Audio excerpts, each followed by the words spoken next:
Israel Gaza जंग को करीब करीब 2 साल पूरे होने वाले हैं। जंग का रुकना तो दूर, बल्कि ये जंग अब गाजा के कब्जे की तरफ बढ़ती जा रही है। इजराइल की सुरक्षा कैबिनेट ने गाजा सिटी पर कब्जा करने की योजना को मंजूरी दे दी है, जिसे लेकर मुस्लिम देशों में खासा गुस्सा देखने को मिल रहा है। यहां तक कि 5 मुस्लिम देशों ने इजराइल को इस मुद्दे पर चेतावनी तक दे दी है। क्या है पूरी खबर, आइए जानते हैं विस्तार से। नमस्कार, मेरा नाम है वैभव और आप देख रहे हैं एनडीटीवी इंडिया।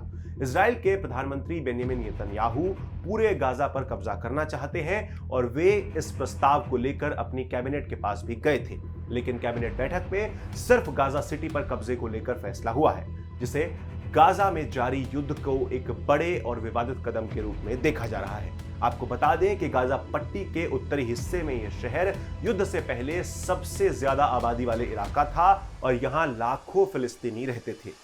इजराइल के गाजा सिटी पर कब्जे के इस प्लान पर यूनाइटेड नेशंस ने चेतावनी दी है कि इजराइल के इस कदम से बड़े पैमाने पर जबरन विस्थापन और ज्यादा हत्याएं हो सकती हैं, जबकि हमास ने इस कदम का जोरदार प्रतिरोध करने की बात कही है। अब ये भी जान लेते हैं कि इजराइल के इस फैसले पर मुस्लिम देशों से कैसी प्रतिक्रियाएं आ रही हैं। 57 मुस्लिम देशों के संगठन ऑर्गेनाइजेशन ऑफ इस्लामिक कोऑपरेशन यानी OIC ने कहा है कि गाजा पट्टी पर दोबारा कब्जा करने और बड़ी संख्या में फिलिस्तीनियों को विस्थापित करने की योजना मौजूदा मानवीय स्थिति को और बिगाड़ सकती है। साथ ही बयान में यह मांग भी की गई है कि संयुक्त राष्ट्र सुरक्षा परिषद तुरंत ठोस कदम उठाकर स्थायी और व्यापक संघर्ष विराम लागू करे। इसके साथ ही सऊदी अरब, पाकिस्तान, कतर, कुवैत और तुर्की समेत कई देशों ने इजराइल के इस प्लान को अंतर्राष्ट्रीय कानून का उल्लंघन बताया है और 2 स्टेट सॉल्यूशन में रुकावट की तरह देखा है। इसके साथ ही इन देशों ने फिलिस्तीनी जनता के अधिकारों पर सीधा हमला इसे बताया है। इजरायली प्रधानमंत्री बेंजामिन नेतन्याहू ने अपने हालिया बयान में कहा है कि इजराइल गाजा पर पूर्ण नियंत्रण स्थापित करना चाहता है, लेकिन हम वहां शासन नहीं करना चाहते। हम वहां एक शासक इकाई के रूप में नहीं रहना चाहते। हम इसे अरब देशों की ताकतों को सौंपना चाहते हैं। लेकिन अरब देशों का इस पर कुछ अलग ही रुख है।